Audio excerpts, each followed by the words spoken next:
UP में आज चौथे दौर की सीटों के लिए मतदान हो रहा है, लेकिन महाराष्ट्र की सियासत में ईडी एक एक्शन में जबरदस्त भूचाल आ गया है। उद्धव सरकार में मंत्री और एनसीपी के वरिष्ठ नेता नवाब मलिक को ईडी ने गिरफ्तार कर लिया है। यह गिरफ्तारी दाऊद इब्राहिम से जुड़े मनी लॉन्ड्रिंग के केस में हुई है। ईडी की टीम आज सुबह नवाब मलिक के घर पर छापा मारा और दावा किया कि छापेमारी में ईडी को कई अहम दस्तावेज मिले हैं। इसके बाद नवाब मलिक ने ईडी की टीम ने नवाब मलिक से पूछताछ की और करीब 1 घंटे पहले दोपहर 3 बजे के करीब नवाब मलिक को ईडी ने गिरफ्तार कर लिया है। इस समय ईडी की टीम नवाब मलिक को लेकर जेजे हॉस्पिटल गई है, जहां नवाब मलिक का मेडिकल टेस्ट चल रहा है।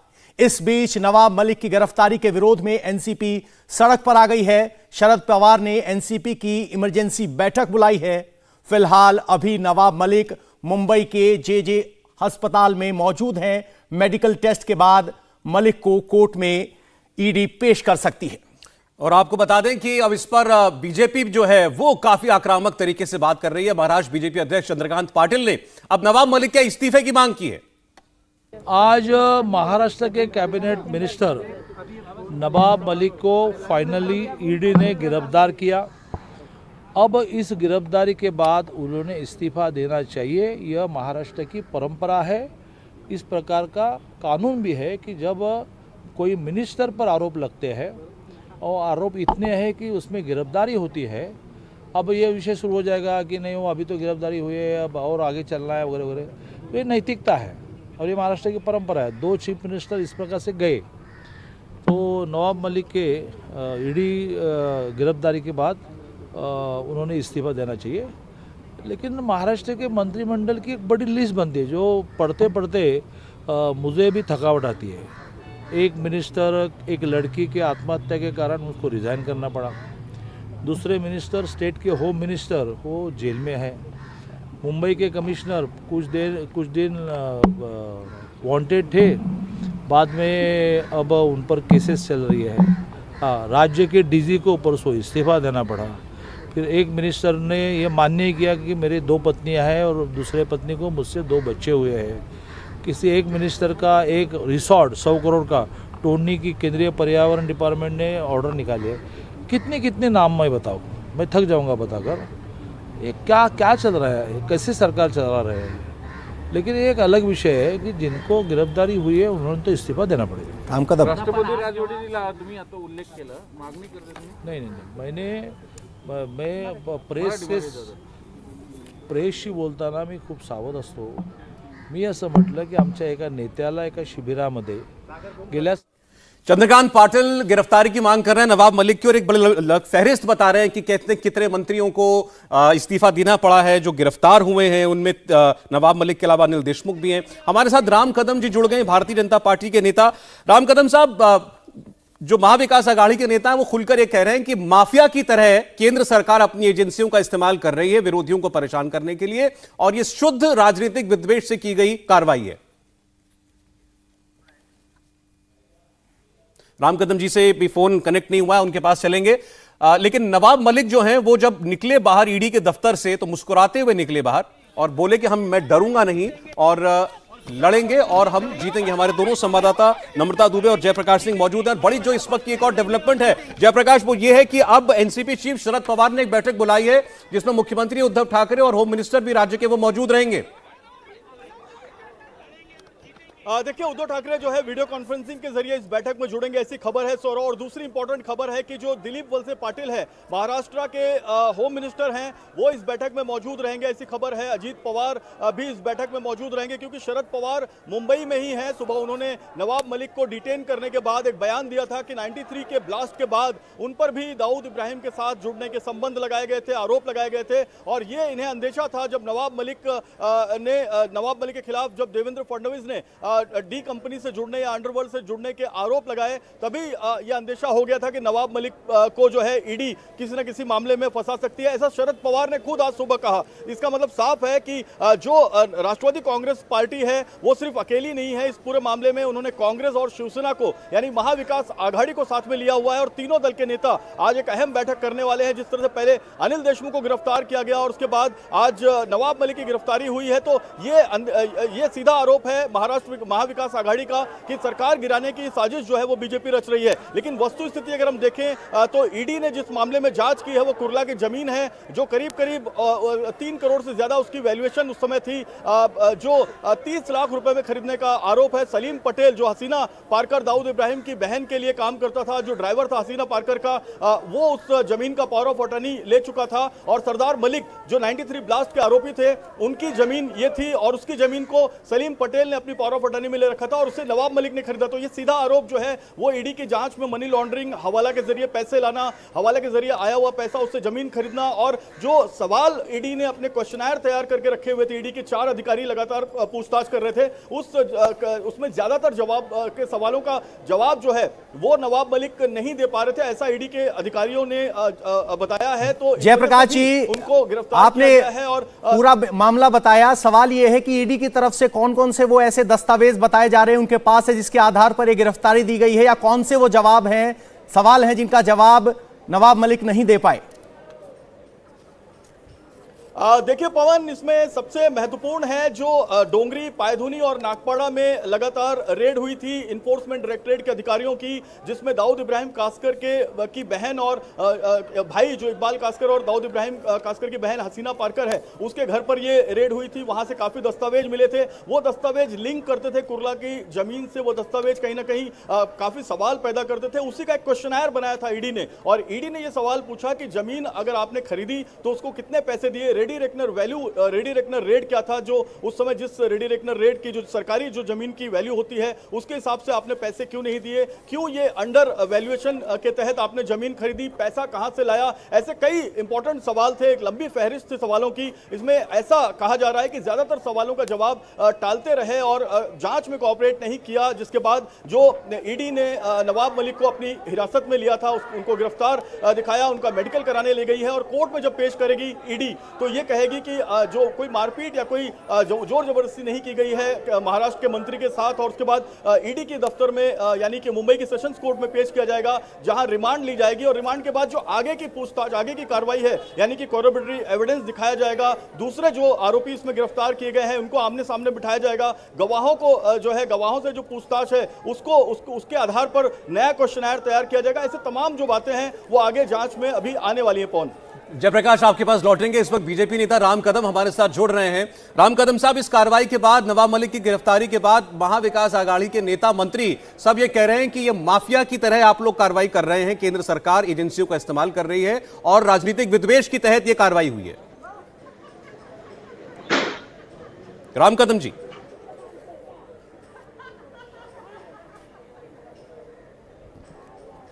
कदम साहब, आपको मेरी आवाज मिल रही है? हाँ जी, हाँ जी, हाँ जी। मैं कह रहा था कि सरकार के नेता मंत्री और महाविकास आघाड़ी के लोग कह रहे हैं कि आप तो बदले की कार्रवाई कर रहे हैं। संजय राउत का बयान आपने सुना होगा, उन्होंने कहा था माफिया की तरह बिहेव कर रहे हैं। कैसी विडंबना है देखिए कि ये देश के लोगों को मूर्ख समझते हैं। 2005 में बाकायदा रजिस्टर्ड एग्रीमेंट मंत्री महोदय ने दाऊद के गुर्गे के साथ किया है। उन्हें भली भांति पता था कि वो जेल में सजा काट रहा है, मुंबई बॉम्ब ब्लास्ट का खूंखार आरोपी है, गुनहगार है। जो जमीन सरकार,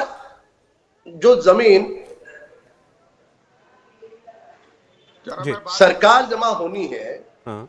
उस जमीन को इन्होंने बिल्कुल ना के बराबर दाम से खरीदा। इनकी मंशा शुरू से ठीक नहीं थी। जब उसके सारे पुख्ता कागजात सामने आए तब जाकर के उन्होंने, हमारे विपक्ष के नेता देवेंद्र फडणवीस जी ने देश के सामने रखे। अब कानून के तहत ईडी कार्रवाई कर रही है। अब इस कार्रवाई को वे कैसे नकार सकते हैं? एक के बाद इनके मंत्री जो जेल में जा रहे हैं, तो अपना दागी चेहरा छुपाने के लिए इनके पास यह बात छोड़ करके और कोई भी मुद्दा नहीं है। तो इसके लिए केवल और केवल लोगों का ध्यान जी हटाने के लिए, भ्रमित करने के लिए इस प्रकार दरअसल ये के मामला समझना बहुत जरूरी है रामकदम साहब, जो अभी आप बता रहे थे, मैं इस पर जरा डिटेल चाहता हूं आपसे। आप कह रहे हैं कि मुंबई ब्लास्ट के आरोपी से इन्होंने जमीन खरीदी, औने पौने दाम में खरीदी, और चूंकि वो आरोपी था आतंकी मामले का, तो वो जमीन कायदे में सरकार कन्फिस्केट करती, लेकिन वो जमीन बचा ली लोगों ने, यानी दाऊद के गुर्गे की जमीन नवाब मलिक ने औने पौने दाम में खरीदकर बचा ली, ये आरोप है। बिल्कुल बिल्कुल सही कह रहे हैं आप।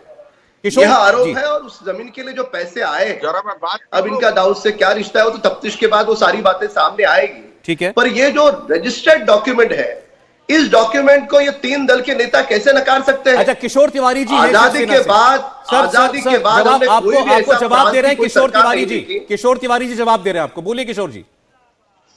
हाँ, राम कदम की बातें तो पुरानी हो गई। ये देखिए, ये 2001 का कोई मामला है, 21 साल पहला, और इसके ऊपर नवाब मलिक ने जब देवेंद्र फडणवीस ने आरोप लगाए थे, तभी बता दिया कि कोई पावर ऑफ अटॉर्नी लेके आया था और ये लैंड उनको बिलोंग करती है। मैं एक बात बताता हूँ कि नवाब मलिक राष्ट्रवादी के प्रवक्ता है, संजय राउत शिवसेना के प्रवक्ता है, और हमारे पार्टी के कोई भी आदमी, जो महाविकास आघाड़ी की पार्टी का कोई भी आदमी केंद्र सरकार के ये सब नीतियों पे बात करता है तो ऐसी बात हो जाती है सौरभ की हम हो गए ये लोग भ्रष्ट लोग, और हमारा हो गया चारित्र्य पूरा खराब। ये सब चीजें बेकार है। मैं आज आपको बताता हूँ कि लोकतंत्र की हत्या कर केंद्रीय एजेंसियों का यूज कर महाराष्ट्र सरकार की आवाज दबाई जा रही है। यह फेडरल रिपब्लिक की ऐसी तैसी हो चुकी है, और इसकी रिएक्शन महाराष्ट्र में बहुत आएगी। बीजेपी के पास 105 विधायक हैं और वो विपक्ष के आवाज दबाकर सत्ता में आना चाहते हैं। ऐसा नहीं होगा, कोई दबेगा नहीं, कोई दबेगा नहीं। आप कह रहे हैं फेडरल स्ट्रक्चर को तोड़ रही है बीजेपी। किशोर तिवारी जी कह रहे हैं नवाब मलिक पहले ही इस इल्जाम का जवाब दे चुके हैं, मामला देवेंद्र फडणवीस जी ने उठाया था। किशोर जी अपना फ्रेम आप जो है थोड़ा ठीक कर लेते हैं, मैं फिर आता हूं आपके पास, लेकिन आपकी बात का मैं जवाब लूं अब राम कदम जी से। राम कदम साहब बोलें, वो कह रहे हैं एजेंसी का आप इस्तेमाल बेजा इस्तेमाल कर रहे हैं। जरा देखें कि देश में अलग अलग राज्य हैं, फेडरल स्ट्रक्चर है, ऐसे करेंगे तो कैसे चलेगा?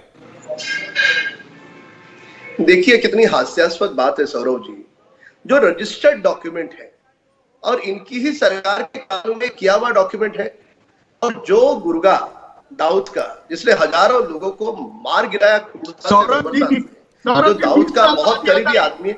आप शांति से सुन लीजिए, शांति से सुन लीजिए। आप आपकी सुनने की बारी, अब सुन लीजिए। आपका दागी चेहरा सारा देश देख रहा है, तीनों दलों का। तो ये सारे डॉक्यूमेंट्स पूरी तरह से लोगों के सामने अन्याय कर रहे हैं, तो उन कागजात को नकारा नहीं जा सकता। ये क्या चाहते हैं?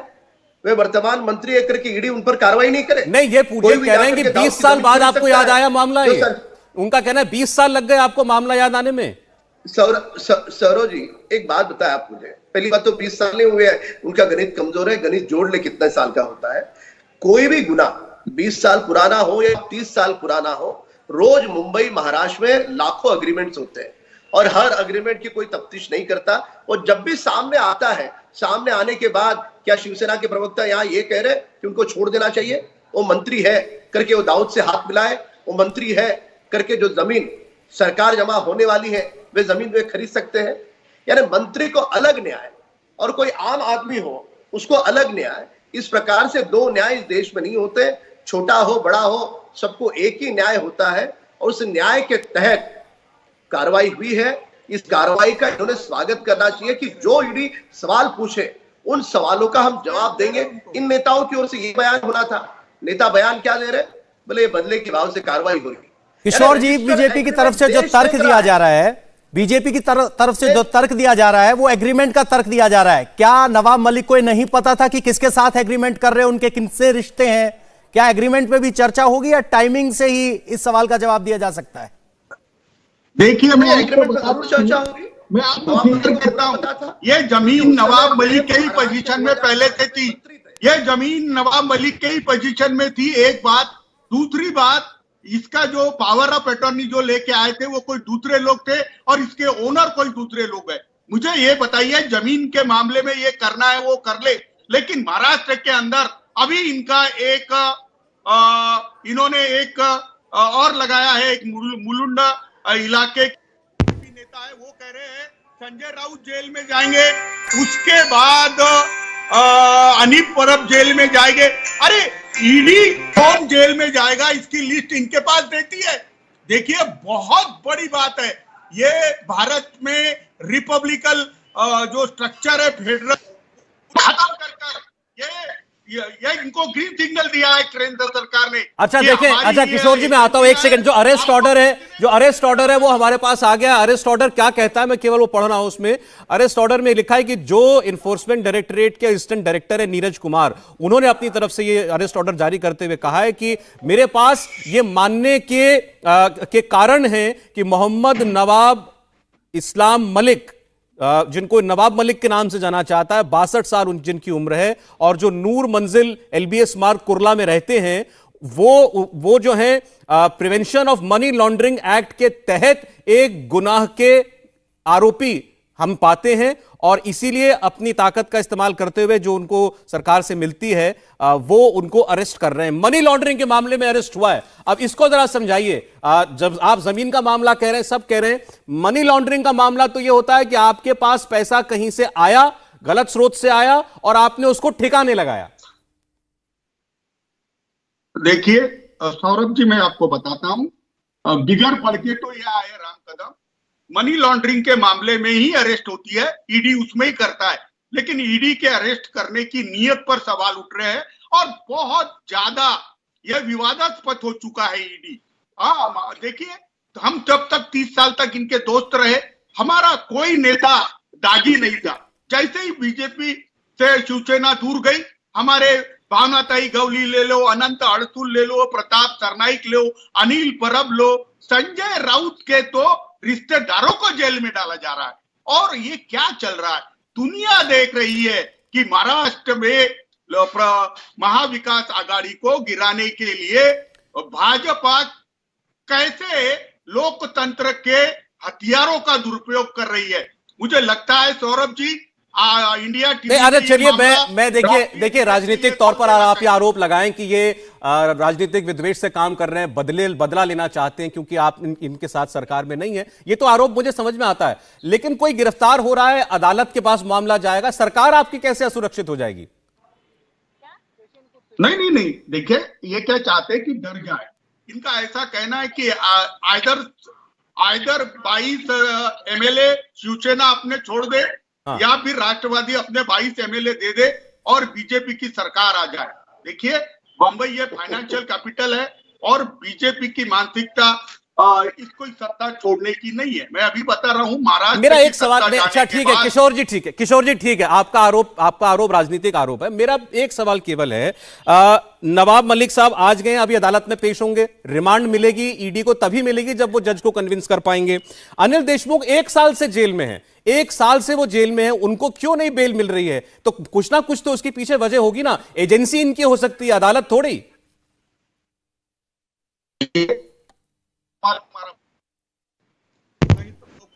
जी किशोर जी, अब वो 4 करोड़ में आ चुके, वो 4 करोड़ के इसमें उनको देखिए चार्जशीट पे चार्जशीट डाली जा रही है, और उनको फंसाकर जेल में रखा जा रहा है। इनोसेंट विक्टिमाइजेशन हो रहा है अनिल देशमुख का, और नवाब मलिक तो स्क्रैप में से बाहर आए हैं, और वो लड़ेंगे, वो डरने वाले नहीं है। और मैं अभी बता देता हूं राम कदम जी, अब तो तुमने ही टॉस किया है, अब हम आगे देखेंगे कि कितने लोग आपके जेल में जाते हैं। आप बदला लेंगे हमारे पास, अब आप बदला लेंगे इनसे? नहीं, बदला नहीं ले रहे। अभी तो बोले आप कि हम देखते हैं अब आपके कितने लोग जेल जाते हैं। सौरभ जी तुमको समझाता हूँ ना, हमाम में सब नंगे, इनकी सत्ता थी, इन्होंने क्या बात कर दी किशोर तिवारी जी आपने लूटा। क्या बात कर दी? अरे इनको कहते आपने खुद को भी कह दिया। नहीं, देखो राजनीति में भ्रष्टाचार शिष्टाचार हो गया है। ये बात अगर कोई पवन भी नहीं मानता हो या सौरभ भी नहीं मानता हो तो ना। अच्छा किशोर तिवारी जी, आप तो आज सारी पोल खोलने पर तुले। शिष्टाचार खत्म हो गया तो क्या? नहीं, वो कह रहे भ्रष्टाचार शिष्टाचार हो गया है, और अब मतलब सब भ्रष्टाचारी हैं। मतलब आपके यहाँ तो है ही है, इनके यहाँ भी है, मतलब आपके यहाँ भी है। मुझे सौरभ एक बात बताइए, अगर कोई MLA बन जाता है और वो 4-5 साल सत्ता में रह लेता है तो 1000-2000 करोड़ की प्रॉपर्टी हो जाती है। अरे तो स्वागत अरे कीजिए अभी ना तो किशोर तिवारी जी इन कार्रवाइयों का, फिर तो स्वागत कीजिए, कहिए अच्छा है, ये भ्रष्टाचारी सब जेल में जाने चाहिए। एक मिनट में बताता हूं। 17,000 केस में भी लॉजिकल कंक्लूजन नहीं हुआ। क्या होता है? मैं आपकी बात समझ नहीं पा रहा। मैं चाहता हूं एक बार राम कदम जी, आप राम कदम जी तक आपकी बात पहुंचाऊं। पहले उन्होंने कहा कि अब देखिए आपके कितने जेल में जाएंगे, फिर उन्होंने कहा कि नहीं, बदले की बात नहीं है, हमाम में सब नंगे हैं। फिर वो कहते हैं विधायक 3-4 साल में 1000 करोड़ का आदमी कैसे बन जाता है, लेकिन स्वागत नहीं कर रहे इस कार्रवाई का। नहीं, उन्होंने सच्चाई बयान की, क्योंकि विगत 27 महीनों में देश ने देखा कि एक महीने की एक डिपार्टमेंट से 100 करोड़ की उगाही किस तरह से हो रही थी, और उस उगाही को लेकर के उनके मंत्री अभी भी जेल के सलाखों के पीछे कैसे हैं। आजादी के बाद हमने गलत बात अरे किशोर जी प्लीज सुन ले, मैं दोबारा आ जाऊंगा। पूरे देश में कोई भी प्रांत की सरकार, इतनी बदनाम सरकार, इतनी दागी सरकार हमने अतीत में कभी नहीं देखी। यानी यहाँ पर मुख्यमंत्री जी से लेकर के इनके लगभग 1 डजन से ज्यादा मंत्रियों पर संगीन आरोप है। एक होता है आरोप कैमरा के सामने करना, और दूसरा होता है पुख्ता कागजात के साथ करना। अब नवाब मलिक के सारे जो आरोप हैं उनके पुख्ता कागजात के साथ हमारे विपक्ष के नेता देवेंद्र फडणवीस जी ने लोगों के सामने रखे। अब रजिस्टर्ड डॉक्यूमेंट रखा, कितना पैसे का ट्रांजैक्शन है वह रखा, वो दाऊद का गुर्गा है वह रखा। इन बातों को देश की कोई अदालत, देश का कोई व्यक्ति विशेष नकार नहीं सकता।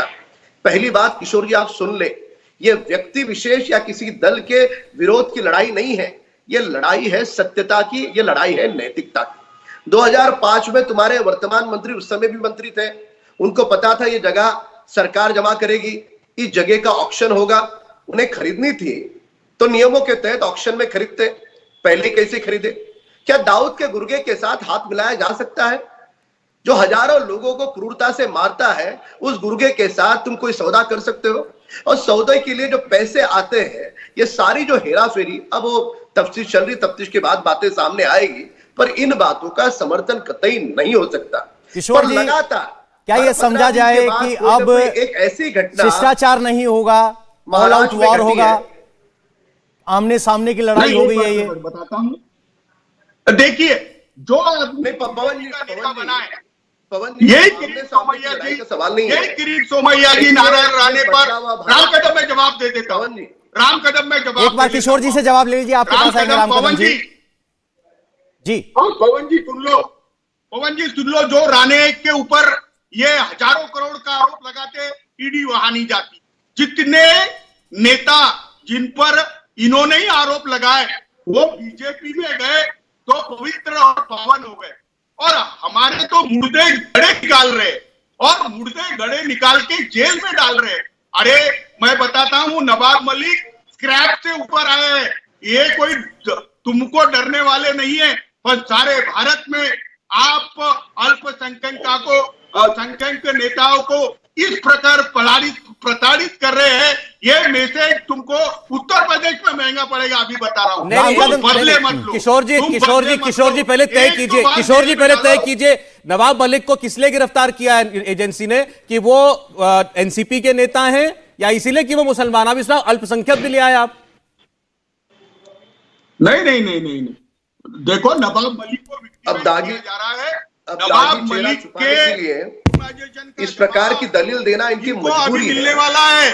अभी महानगर पालिका के चुनाव में इनको जवाब मिलेगा। मैं बोल रहा हूं, ये एक्यूमुलेटेड इफेक्ट है।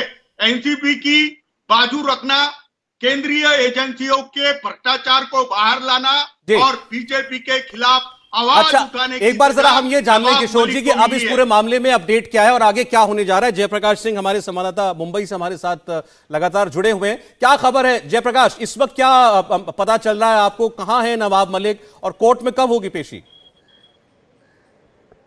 देखिए अभी हॉस्पिटल के अंदर ही हैं, उनका मेडिकल करवाया जा रहा है और आज ही कोर्ट में जो है मुंबई की सेशंस कोर्ट में उन्हें पेश किया जाएगा। जो प्रवर्तन निदेशालय की कोर्ट की जो बेंच है मुंबई की सेशंस कोर्ट, वहां उनकी रिमांड ली जाएगी और उसके बाद लगातार नवाब मलिक से जो पूछताछ है वो की जाएगी। वर्षा बंगला जो उद्धव ठाकरे जहां पर जो उनका सरकारी निवास है वहां पर एक अर्जेंट बैठक बुलाई गई है महाविकास आघाड़ी सरकार के मंत्रियों की, नेताओं की, और वहां पर आगे की रणनीति क्या बनानी है उस पर चर्चा होगी। और सबसे महत्वपूर्ण है माजिद मेमन जिन्होंने प्रेस कॉन्फ्रेंस लिया था, जो राष्ट्रवादी कांग्रेस पार्टी के नेता हैं, वो नवाब मलिक के लिए अपेयर होंगे ईडी के कोर्ट में अपनी टीम के साथ में। ऐसी भी खबर आ रही है। तो लगातार जो राजनीतिक गतिविधियां हैं, कानूनी गतिविधियां हैं, हलचल बहुत तेज हो गई है। अचानक जो पारा है वो उत्तर प्रदेश और 5 राज्यों के चुनाव से घूमकर मुंबई और महाराष्ट्र की राजनीति में आ गया है। लगातार 2020 और 2021 में महाराष्ट्र की राजनीति में कई हलचल देखी गई, लेकिन अब एक बार फिर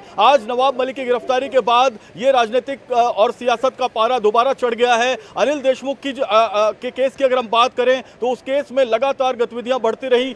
3 चार्जशीट जो है उस मामले में फाइल हो चुकी है और अब तक अनिल देशमुख पिछले 11 महीने से जेल में है। लेकिन अब नवाब मलिक, दूसरे मंत्री जो हैं, वो ईडी के रडार पर आ गए हैं और जो अवैध रूप से संपत्ति खरीदने का, गलत पैसों के जरिए संपत्ति खरीदने का आरोप लगा है। जो पैसा लगाया गया कुर्ला की जमीन पर, नूर मंजिल के बगल वाली जो जमीन पर, वहां नवाब मलिक की पहले से पुश्तैनी जमीन थी, लेकिन धीरे धीरे उस पूरे प्लॉट के जो 7 सर्वे नंबर हैं वो नवाब मलिक ने और उनके परिवार की 3 कंपनियों ने खरीदे। तो वो पैसा कहां से आया, कहां से ये पैसा लगाया गया, इसमें क्या हवाला का पैसा आया, और जो सलीम पटेल जो दाऊद इब्राहिम कासकर की बहन हसीना पारकर का ड्राइवर था, उसके जरिए ये जमीन आखिर क्यों खरीदी गई, ये पता होते हुए भी कि वो अंडरवर्ल्ड के लिए काम कर चुका है, उस पर पहले कई केसेस हो चुके हैं। और 93 ब्लास्ट का जो आरोपी है, जिस पर केसेस हैं कि उसने टाइगर मेमन की अल हुसैन बिल्डिंग के अंदर बम उठाया, वहां से जो आरडीएक्स का बम है वो अलग अलग जगह पर प्लांट किया, ऐसे आरोपी से जमीन क्यों खरीदी, इसके पीछे वजह क्या है, और रेडी रेकनर से कम रेट पर जमीन क्यों खरीदी, ऐसे कई सवाल थे जिसको लेकर नवाब मलिक के सामने ईडी के 4 अधिकारी, ईडी के जो डायरेक्टर और 3 अन्य अधिकारी लगातार पूछताछ करते रहे और जवाब जो सेटिस्फैक्टरी न मिलने के बाद नवाब मलिक को गिरफ्तार किया गया। सौरभ, अच्छा, ये और बताइए कि जब कुछ महीने पहले ये मामला देवेंद्र फडणवीस ने उठाया था, उसके बाद क्या जवाब दिया था इस मामले पर नवाब मलिक ने? सौरभ, देखिए, नवाब मलिक ने यह कहा था कि सरदार मलिक जिनकी जमीन उनके अहाते में आती है, उनके कंपाउंड में आती है, नूर मंजिल के बिल्डिंग के बगल में, वो सरदार मलिक वहां पर कब्जेदार है। जमीन किसी और ओनर की है जो बांद्रा में रहती है, वो जमीन उसे वो बेचना चाहती है। लेकिन सरदार मलिक का कहना है क्योंकि पावर ऑफ अटर्नी उसने सलीम पटेल को देकर रखी हुई है, तो सलीम पटेल से आप खरीदिए। और सलीम पटेल हसीना पारकर का ड्राइवर रह चुका था। तो वहां पर एक सवाल उठाया देवेंद्र फडणवीस ने कि आखिर अंडरवर्ल्ड के लोगों से जमीन खरीदने की जरूरत क्या थी। उस पर नवाब मलिक का जवाब यह था कि क्योंकि उनके जो 2-3 सर्वे नंबर थे, उसके साथ में सटा हुआ एक जमीन का टुकड़ा था और एक ये छोटा सा जो है 2 मंजिला बिल्डिंग का हिस्सा था, इसलिए उन्होंने इसको खरीदा ताकि ये जमीन भी उनके पास आ जाए। क्योंकि उसकी जो ओनर है वो उसे बेचना चाह रही थी, और ओनर जब बेचना चाह रही थी तो खरीदने के लिए उनको पावर ऑफ अटर्नी जिसके पास है सलीम पटेल और जो कब्जेदार है सरदार मलिक, उसके पास जाना पड़ा। इसमें उन्होंने कोई गलती नहीं की और तब तक जो 93 ब्लास्ट का आरोपी सरदार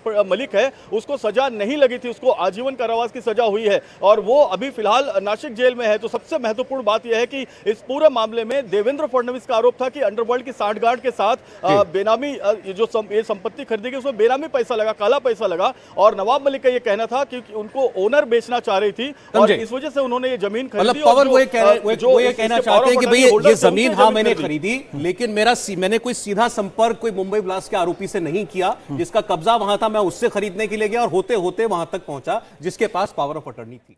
और शिवसेना की नेता, राज्यसभा की सांसद प्रियंका चतुर्वेदी जो हैं वो ये कह रही हैं इस पूरे मामले पर कि ईडी ने जो कार्रवाई की है ये केंद्र में बैठी ताकतों के इशारे पर की है और ये देश के फेडरल स्ट्रक्चर, देश के लोकतांत्रिक कानूनों, नियमों और जो संविधान है ये उसके खिलाफ है कार्रवाई। और ये लिखा है कि ED, income tax, NCB, CBI, Pakistan, Dawood, ये सब बीजेपी के कैंपेन के टूल्स हैं और इनको इस्तेमाल करके वक्त वक्त पर बीजेपी अपने हिसाब से उस वक्त का विमर्श तय करती है।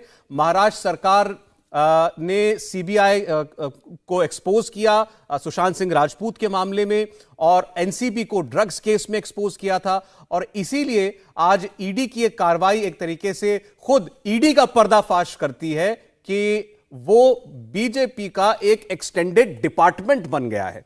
इस पर जवाब राम कदम साहब से हम लेना चाहेंगे। देखिए, उन्होंने ED, income tax, NCB, CBI, Pakistan Dawood सबको आपका कैंपेनर कह दिया।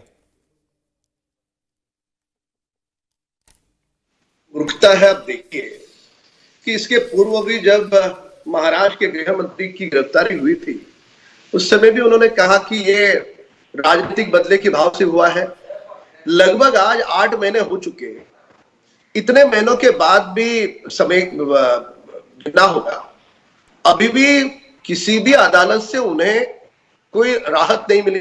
क्या कारण है? जब कोई भी न्यायपालिका उन्हें राहत नहीं दे रही है, सारे कागजात उनके विरोध में है, और वही मामला अब जो आज जिनकी गिरफ्तारी हुई है उनके साथ भी है। अब केवल और केवल बचने के लिए, अब मैं अखिलेश यादव जी का बयान देख रहा था, उनकी राजनीतिक मजबूरी है इस प्रकार की बयानबाजी देना। महाराष्ट्र में कौन से चुनाव है? महाराष्ट्र में कोई विधानसभा के चुनाव नहीं, कोई लोकसभा के चुनाव नहीं। और अखिलेश यादव या देश के नेता क्या चाहते हैं विपक्ष के? कोई दाऊद की जमीन खरीदे, कोई गलत पैसे से उसे खरीदे, तो क्या मंत्री करके उसे छोड़ दिया जाए? आप लोगों की जब सरकार थी तब मंत्रियों के साथ अलग न्याय होता था। यह बदला हुआ भारत है। यहां पर छोटा और बड़ा सबके साथ कानून के तहत न्याय होगा, और वही न्याय हो रहा है। और इन्हें अगर इनके पास कोई ग्राउंड है, कोई मुद्दे हैं, तो जाए न्यायपालिका में जाकर के रखे। ये दागी चेहरा लोगों के सामने अपनी जो छवि धूमिल हुई है उसे बचाने के लिए ये इस प्रकार की सियासी बयानबाजी कर रहे हैं। इसमें कोई तथ्य नहीं है। केवल एक मंत्री नहीं है जी। किशोर जी, महाराष्ट्र में अगर कार्रवाई केवल एक 10 सेकंड सरोज, 10 सेकंड पवन जी, 10 सेकंड। ये केवल ये दूसरे मंत्री नहीं है, अन्य मंत्रियों के भी जो हमने मामले लोगों के सामने लाए, चाहे वो शिवसेना नेता मंत्री हो या अन्य दलों के मंत्री हो, हमने कोई कैमरा के सामने आरोप नहीं किए। हमने कागजात दिखाए। देखिए, इस मंत्री के अकाउंट में इस बैंक से इतना पैसा आया है, इतना पैसा गया है। अब वो बैंक का अकाउंट तो हम नहीं बना सकते, वो ब्लैक एंड व्हाइट की सारी चीजें हम नहीं कर सकते। अब इतने पुख्ता सबूत देने के बाद भी ये क्या देश के लोगों को क्या समझते हैं? अच्छा, एक मिनट राम कदम साहब, एक मिनट। अभी प्रियंका जी के ट्वीट का हम जिक्र कर रहे थे, वो इस वक्त फोन लाइन पर खुद हमारे साथ जुड़ गई हैं। प्रियंका जी, आपने कहा ये सारी एजेंसियां, पाकिस्तान दाऊद, ये सब कैंपेन के टूल बन जाते हैं बीजेपी के नेता हमारे साथ इस वक्त भी मौजूद हैं। उनका कहना है कि अब क्या किसी दागी भ्रष्टाचारी के मंत्री हो, उसके खिलाफ सबूत आए तो आंख बंद कर ले एजेंसी? क्या सबूत है उनके पास? आप किस आधार पे कह रहे हैं सबूत के आधार पे अरेस्ट किया गया है? सुशांत सिंह राजपूत के प्रकरण पे यही जो आपके साथ बीजेपी नेता बैठे हैं, बहुत बड़ी बड़ी बातें कही थी महाराष्ट्र सरकार के खिलाफ, महाराष्ट्र के खिलाफ, मुंबई पुलिस के खिलाफ, महाराष्ट्र पुलिस के खिलाफ। क्या हुआ? सीबीआई रिपोर्ट कहाँ है वो? अब मैं आपसे पूछती हूँ, एनसीबी का हवाला मैंने दिया है उस ट्वीट में। नारकोटिक्स ब्यूरो किसका एजेंडा चला रहा था? क्या हमारी महाराष्ट्र सरकार ने एक्सपोज नहीं कर डाला था? जो सबसे ज्यादा प्रखरता से उनको एक्सपोज कर रहे थे, आज उनको ईडी के कोई एलिगेशन के अंतर्गत आपने अरेस्ट कर लिया। एक सिटिंग चीफ मिनिस्टर को आप अरेस्ट कर लेते हैं। एक सिटिंग मंत्री के बेटे किसानों को रौंद देते हैं, वो अपनी जगह पे कायम है, और यहाँ पर बगैर स्टेट गवर्नमेंट को बताए आप अरेस्ट कर लेते हैं। आज आप देख लीजिए, सारे जो प्रकरण जो इस्तेमाल हो रहे हैं, कॉन्स्टिट्यूशनल पोजीशन का इस्तेमाल हो रहा है अपनी सत्ता चलाने के लिए और अपने विपक्ष को अटैक करने के लिए, वो देश देख रही है। और हाँ, बिल्कुल मैं कहूंगी जो मेरे ट्वीट है बिल्कुल उस आधार पे है क्योंकि महाराष्ट्र ने इनको एक्सपोज किया है जी। कि आज इनके अधिकारियों का इस्तेमाल किया जाता है, सीबीआई हो, आईटी हो, ईडी हो, नारकोटिक्स ब्यूरो हो, और जब कुछ ना बात चले तो आप दाऊद का हवाला देकर, पाकिस्तान का हवाला देकर आप देश की जनता के साथ खेलते हैं, खिलवाड़ करते हैं, राजनीति करते हैं और उनके वोट बटोरने का काम करते हैं। प्रियंका जी, अगर महाराष्ट्र में कार्रवाई होती है तो यूपी के चुनाव पर इसका क्या प्रभाव पड़ेगा? आप कह रहे हैं कि चुनाव में एक्सटर्नल फैक्टर की तरह काम करती हैं सारी एजेंसीज। आपको नहीं लगता जब कर्नाटका में हिजाब का पूरा मामला आप लोगों ने ही चिल्ला कर उठाया था, वो उत्तर प्रदेश तक नहीं पहुंचा था? महाराष्ट्र में आप गैर संवैधानिक तौर तरीके अपना रहे हैं, जब महाराष्ट्र सरकार को अस्थिर करने की कोशिश कर रहे हैं, उसका चुनावी परिणाम वहां पे नहीं निकलेगा। आप दाऊद चिल्ला रहे हैं, दाऊद को अरेस्ट करने से किसने आपके हाथ पकड़े बांधे हुए हैं? जी, हर इलेक्शन के समय पे दाऊद की बात होने लगती है। दाऊद को पकड़ कर लाए ना पाकिस्तान से, 56 इंच का सीना। प्रियंका जी, एक अंतिम प्रश्न, एक अंतिम प्रश्न आपसे। जैसे अभी आपने कहा कि सुशांत सिंह राजपूत केस में सीबीआई को, ड्रग्स के मामलों में एनसीबी को एक्सपोज किया महाराष्ट्र की सरकार ने कि वो मामले जो थे फैब्रिकेटेड थे, वो आरोप भी झूठे थे। ऐसे ही बीजेपी के लोग कह रहे हैं कि पहले अनिल देशमुख जी गिरफ्तार हुए, आज नवाब मलिक गिरफ्तार हुए हैं, अदालत से रिलीफ मिलना चाहिए, रिलीफ क्यों नहीं मिल रहा? अनिल देशमुख को रिलीफ क्यों नहीं मिला?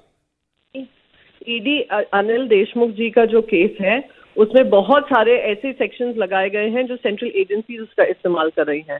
सेंट्रल एजेंसीज अपना इन्वेस्टिगेशन चालू रख रही हैं।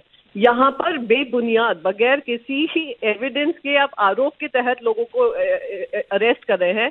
सिटिंग मिनिस्टर को अरेस्ट कर रहे हैं जो अनकॉन्स्टिट्यूशनल है, without alerting the state government. आप फेडरल स्ट्रक्चर का उल्लंघन कर रहे हैं और यहाँ पर आकर ज्ञान परोस रहे हैं। ये वही सर्वज्ञानी लोग हैं जो आप लोगों के चैनल पे आकर ना सीबीआई का हवाला दे देकर महाराष्ट्र की बदनामी करते थे। ये लोग वो लोग हैं जो कमल की बात करते हैं, कमल कीचड़ में खिलता है, कीचड़ को उछाल कर दूसरों पे फेंकने की कोशिश करते हैं, खुद कीचड़ में सने हुए हैं। जी, प्रियंका जी, शुक्रिया आपका हमसे बात करने के लिए। प्रियंका चतुर्वेदी, दो महत्वपूर्ण बातें उन्होंने कही। एक तो ये कि ये दाऊद चुनाव के नाम पर ही चुनाव के वक्त ही क्यों होता है, इसका उत्तर प्रदेश के चुनाव में फायदा उठाना चाहती है भाजपा, एक आरोप। और दूसरा, राम कदम साहब वो कह रहे हैं कि यही करना है तो पहले दाऊद को ही पकड़ के लाओ। मैं आपको दो बातें बता दूं। बेहतर होता कि वे भी इस चर्चा में, इस मंथना पर रुकती, पर वे रुकी नहीं। अब देखिए, उन्होंने सुशांत सिंह राजपूत के केस का मामला यहां पे उठाया। 65 दिनों तक महाराष्ट्र सरकार के पास सारी तफ्तीश थी। इन 65 दिनों में सुशांत का, जहां पर उनकी बॉडी मिली, जिस घर में वह मौत हुई, संदिग्ध मौत हुई, सारे सबूत मिटाने का दुस्साहस इन 3 दलों ने किया। रातों रात उस घर को कलर किया गया, रातों रात फर्नीचर निकाल दिया गया और वो घर जिसका था उस व्यक्ति को वह घर वापस दे दिया गया। क्या कारण था? दिल्ली में इस प्रकार की घटना घटी, 5 स्टार होटल में 2 साल तक उस कमरे को सील रखा गया तफ्तीश के लिए। महाराष्ट्र सरकार 65 दिनों में पूरी कोशिश करती है। किस प्रकार से रिया चक्रवर्ती की प्रवक्ता बनी थी, उसकी वकालत लेकर के बात कर रही थी, तो इसके लिए अब वो चर्चा में नहीं है, न तो उनके हर बात का मुद्दे के साथ, हर बिंदु के साथ मैं जवाब दे दूं। और रहा सवाल आज नवाब मलिक का, वो पूछ रही थी क्या सबूत है। लोगों को आप अंधा समझती हो या स्वयं आप धृतराष्ट्र के गांधारी के भांति आंखों पर पट्टी बांध करके बैठी है? आप क्या समझती है लोगों को आप? जब 2005 का रजिस्टर्ड डॉक्यूमेंट जिस पर नवाब मलिक के घर वालों के और दाऊद के गुर्गे के दोनों के दस्तखत है, तस्वीरें हैं, आपकी सरकार उस समय थी, आपकी यानी राष्ट्रवादी और कांग्रेस की, उस सरकार की कार्यकाल में हुआ है, सब कुछ ब्लैक एंड व्हाइट में है। अब चलिए, नवाब मलिक का मामला तो चूंकि आज अदालत में जाएगा तो अदालत क्या तय करती है वो पता चलेगा बाद में। आपने बार बार जिक्र किया था कि अनिल देशमुख को क्यों वो इतने महीनों से, साल भर से जो है जेल में, क्यों उनको रिलीफ नहीं मिल रहा है। उसके बारे में उन्होंने कहा कि केंद्रीय एजेंसियों के पास कुछ ऐसी ताकतें होती हैं कि वो ऐसे सेक्शन लगा सकती हैं जो कि जंजाल है, उससे निकल नहीं सकता आदमी। नहीं, ये तो न्यायपालिका पे वे सवाल उठा रही है। यह सवाल उनका केंद्रीय जांच एजेंसी पर नहीं है, न्यायपालिका पर है। इन 3 दलों के महाराष्ट्र के, आपने विगत 27 महीनों के अंतराल में क्या देखा? एक ही खेल, वसूली वसूली वसूली, तबादले तबादले तबादले, और तबादले से पैसे, और हर डिपार्टमेंट को एक हिस्सा सौंपा गया कि आपके डिपार्टमेंट से 100 करोड़ आएगा, आपके डिपार्टमेंट से इतना आएगा। इसके आगे ये कहां गए? रोजाना पत्रकार वार्ता करना, यह काम छोड़ करके इस महाराष्ट्र के 3 दलों ने क्या किया है? सौरव जी, आप भी बड़े वरिष्ठ पत्रकार हो, पवन जी भी वरिष्ठ पत्रकार है। क्या आपने अतीत में, देश में कई सारी सरकारें आई, कई प्रांतों में आई सरकारें, आती है जाती है, पर इतनी बदनाम सरकार आपने इसके पूर्व कभी देखी? हर 15 दिन में कोई ना कोई ऐसा संगीन आरोप लग रहा है।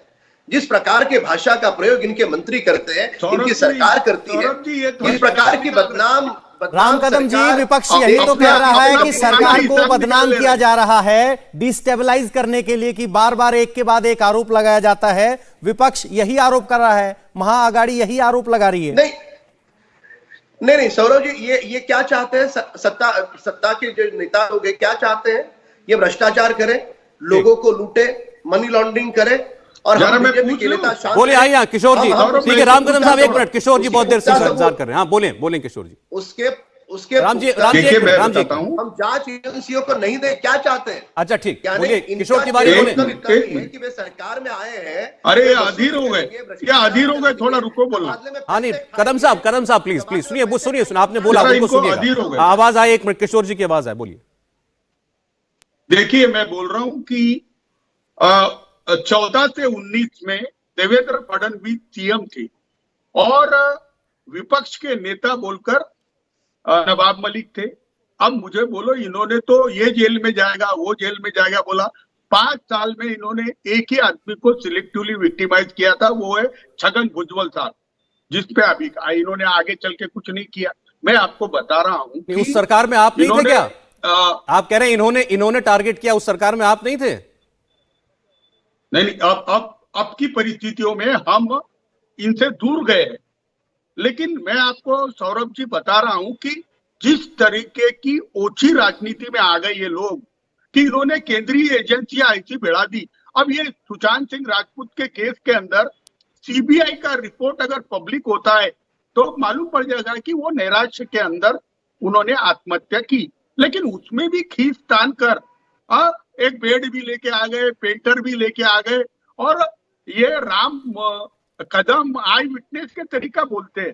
अब मुझे बताइए, अब वो जो पटेल है जिससे ये सब सामान लिया, ये अतिक्रमण की जमीन ली जिसमें 2 मंजिला बिल्डिंग थी जहां पर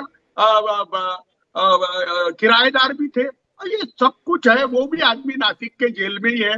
आप सब पूछ लो ना। मैं अभी भी बता रहा हूं कि एनसीपी के वक्त नवाब मलिक ने जो इनके कपड़े फाड़े उसकी सजा दे रहे इनको। चलिए ठीक है, चलिए ठीक। अब लेकिन ये इनके हाथ में नहीं है सजा देना, सजा देना अदालत के हाथ में है। देखते हैं अदालत में क्या होता है। धन्यवाद राम कदम साहब और किशोर तिवारी जी आपका हमारे साथ जुड़ने के लिए। इंडिया टीवी हर वक्त हर जगह डाउनलोड करने के लिए सर्च करें India TV news Google play store या ऐप स्टोर पर।